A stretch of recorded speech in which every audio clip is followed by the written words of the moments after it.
يا طالب العلم أنتم يا أحبابي، يا أزهار الأمة معشر الشباب، شمر عن ساقك لنيل المطلوب، انظر فوق العلا كالشيخ هدم طولا، انظر فوق العلا كالشيخ هدم طولا، كن وارث العلم سائلا للمولى، كن وارث العلم سائلا للمولى، من جد وجد يبلغ المنزلة، رتبة تكون شيخ موسى سؤالا، إنها الميراث أورثنا يا الله، إنها الميراث أورثنا يا الله. نور الهدى hundumaan keessanuu kan baadiyyaa kaabaa kibba keessaa falaa guutuu addunyaa keessatti argamtan baga jiraattan baga jiraanne isiniin jechaa irraa kan argamnu sheekha sheekota sheekh Adam Tuulaa biratti argamna. Obboleeyyan keenya daayirektara olaanaa miidiyaa yookaan TV Nurul Hudaa isaan dabalatee akkasuma obboleeyyan keenya hedduu keessaa wajjin dhiyaa Oromiyaa irraa dhufanii asitti argamanii wajjin sheekha keenya ziyaaruu dhufnee bakka kanatti argamna. Egaa gorsa waa'ee tokkummaa irratti waan bal'aa sheekni keenya nu godhan booda isaaniif isin wal barsiisuuf waan takka takka gaafachuudhaaf haal duree mijeeffannee argamnaan hordofaa isiniin jecha sheekni keenya eessa dhalatan bara kam dhalatan waan jiru isaan gaafannaa nu hordofaa.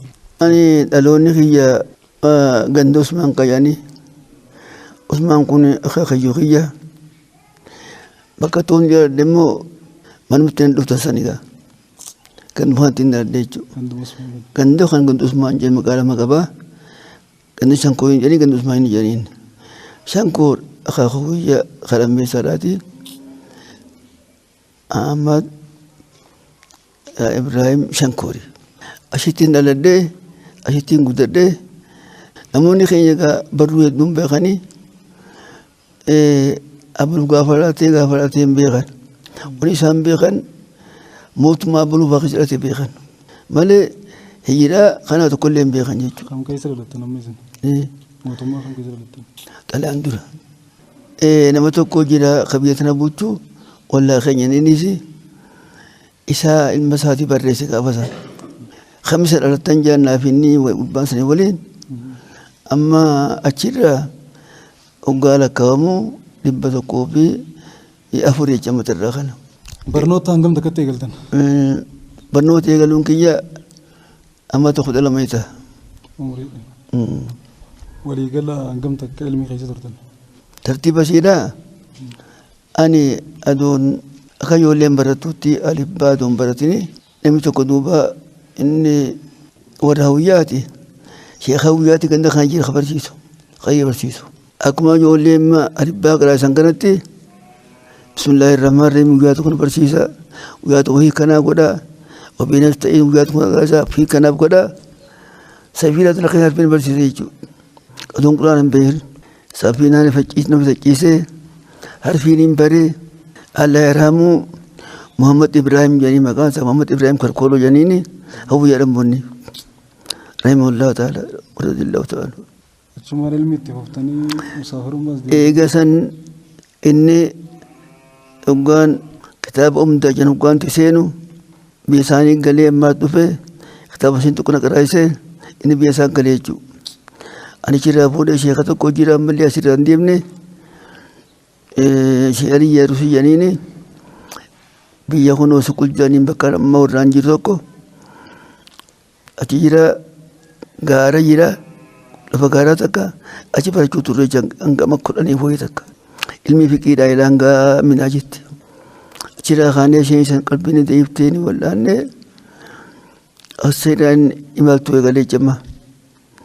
Karaa biyya abbaadhoo sheekan si alii janiin kanaanii biyya abbaadhoo ishee Abdallaa Hamammaa ishee Abdallaa Basiiraa janiin akkatti beekamutti isan biratti minaa jiniin qaree ammaas ilmiin keenya gammasa bashaafiitiif kitaaba waliin qabnu isa malee minaa waliin qabnu. Ofirraalee inni sheeka tokko hojjechuun beekijee jedhaniini dhalli isaa mufatisi sirriitti irraan deebi'ee jechuun isaan teddoo minaachitti jabaadha.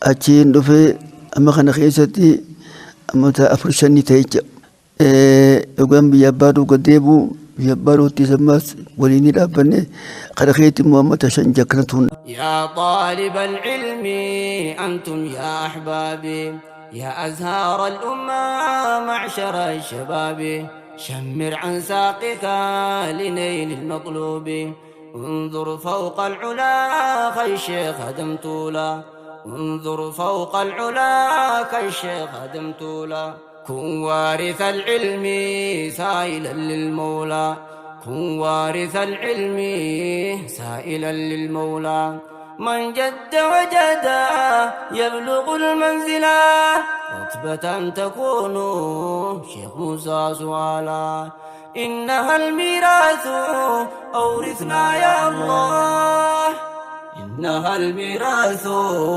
أورثنا يا الله.